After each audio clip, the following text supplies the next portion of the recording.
The bar was filled with an electric atmosphere brimming with laughter and conversations. Among the guests were Clara and Jake, a couple known for their playful teasing and seemingly perfect relationship. Her laughter rang out easily, drawing everyone's attention. Jake often stayed in the background, a quiet partner supporting her from the sidelines. As the evening went on, Clara drank a bit more than usual, and her confidence sharply increased. "You're just standing there like a puppy," she said playfully. "Jake, why don't you go see how it's done in the corner?" She laughed and nudged him. Laughter erupted around them. But Jake's smile quickly faded. "Come on, Clara. It's not funny," he replied, trying to stay calm. The teasing continued, and Clara's friends encouraged her, amplifying her antics. But as the laughter spread around, Jake's mood changed. Clara felt a familiar irritation rising to the surface. She was used to being the center of attention, her charm captivating everyone.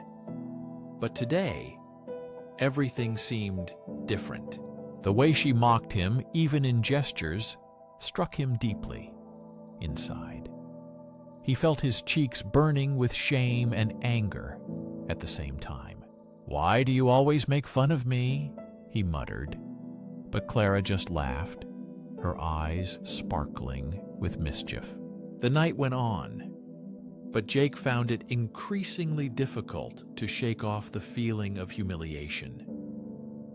Clara kept dancing and flirting with friends, her laughter echoing in his ears. After a few hours, he quietly moved to a corner of the bar, trying to gather his thoughts and calm his emotions. Clara, unaware of his state, continued to have fun. "Jake, stop sulking, come to us," she called, noticing his absence. But he remained silent, anger quietly simmering inside.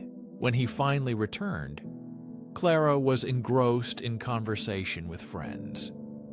"There you are. I thought I lost you," she teased playfully, poking him. "Breaking point," he snapped, the words escaping before he could stop them. The room fell silent. Clara's laughter faltered, her voice filled with confusion. "What's that supposed to mean?" she asked, her voice laced with confusion. He replied steadily, but with pain. "I'm tired of you treating me like a joke. You always act like I'm weak, and I'm sick of it." His words hung heavily in the air. Clara's smile faded, replaced by concern and surprise. "Jake, I didn't mean it like that," she said, stepping closer. But he stepped back, shaking his head. "No, Clara, you don't get to mock me. I'm not some plaything for you to tease." Her expression shifted from surprise to regret. "I was just joking," she protested, unsure and serious now. The realization of his hurt dawned on her. Her playful demeanor turned serious. The tension was palpable, and Clara's heart raced. She had never seen Jake this upset. He usually laughed at her jokes, but now he stood firm, a storm lurking behind his calm demeanor. "Maybe I can't take it anymore," he said, the words hanging in the air like a challenge. Clara felt a pang of guilt. "Sorry, Jake. I didn't mean to hurt you. I thought we were just having fun," she said quietly. But the irritation in her eyes was noticeable. Instead of accepting the apology, Jake's thoughts raced. He had held these feelings too long, a mix of anger and sadness flaring inside. The fire ignited by her careless attitude toward his feelings. "Maybe I'm tired of being the supportive guy who just laughs." His voice grew louder. The play on words that once brought them closer now tore them apart. Jake felt a rush of adrenaline, a desire to show that he was not a weak and passive partner. He said firmly, "You know, I'm done with this." With these words, he spun on his heels and left, leaving Clara in shock and confusion. He stepped out of the bar. The cool night air slapped his face like a slap. His heart was pounding fast, not from anger, but from a new feeling of freedom. Diving deeper into the plot, I invite you to join our storytelling community at Lauren Story. If you're interested, subscribe so you don't miss new stories. Each new story is a front row seat to unforgettable journeys that may resonate in your own life. Let's continue and see how this plot unfolds. After walking a few blocks, Jake stopped and took a deep breath. He pulled out his phone and sent Clara a message, ready for the next step. He said he needed time to think things over, and that it wasn't just about tonight. He wondered if he had overdone it, but still sent the message. He wanted to show that he could stand up for himself. Minutes passed, and a feeling of pride grew within him. He had been weak in their relationship for too long. Now he felt the strength to reclaim his identity. Clara's phone rang after a few minutes, and her heart sank as she read the message. She realized her jokes had gone too far, but didn't know how to fix the situation. She never meant to hurt Jake. Now it seemed she had lost him. When Clara left the bar, her thoughts raced. She had to find him to apologize and explain her intentions. She walked the streets, doubting whether Jake would want to listen to her. After a few hours, she found him sitting on a bench in the park. He was looking at the ground, his shoulders tense, and his face showed an inner struggle.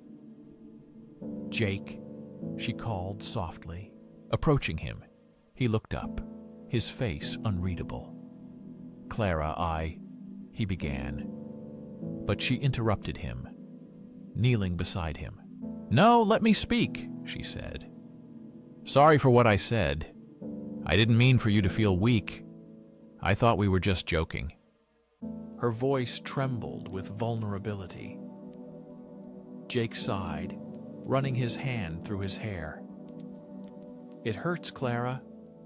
I'm tired of always being the one laughing at your jokes. And you mock me? I want you to see me, truly see me." "I see you," she replied, tears filling her eyes. "But sometimes I forget how to be serious. You mean so much to me, and I never wanted you to feel that way." While Clara was speaking, Jake felt the walls he had built around himself begin to crumble. Her sincerity touched his heart. She reminded him of the love they shared. "I need you to understand. I will no longer tolerate being treated like a joke," he said, firmly. Clara nodded, her heart pounding wildly. "I promise. I'll try to be better. I don't want to lose you over such foolishness." She reached out her hand to his, and after a brief hesitation, he took it. At that moment, a new spark of understanding appeared between them.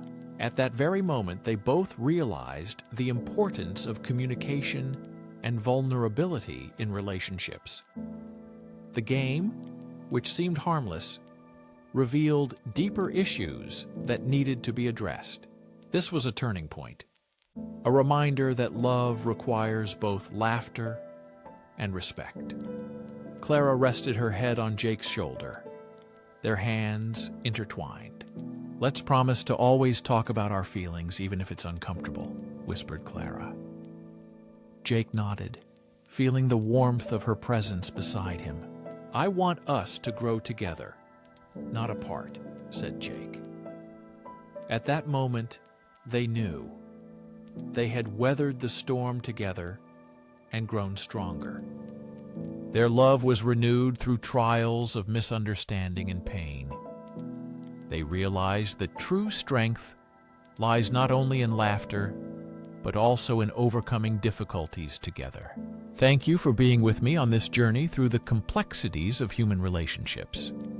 If this story touched you, subscribe to Lauren's Story. Your support helps us grow and continue telling captivating stories of betrayal, revenge, and resilience. Share this story with someone who needs it. Don't forget to like this video if you enjoyed it.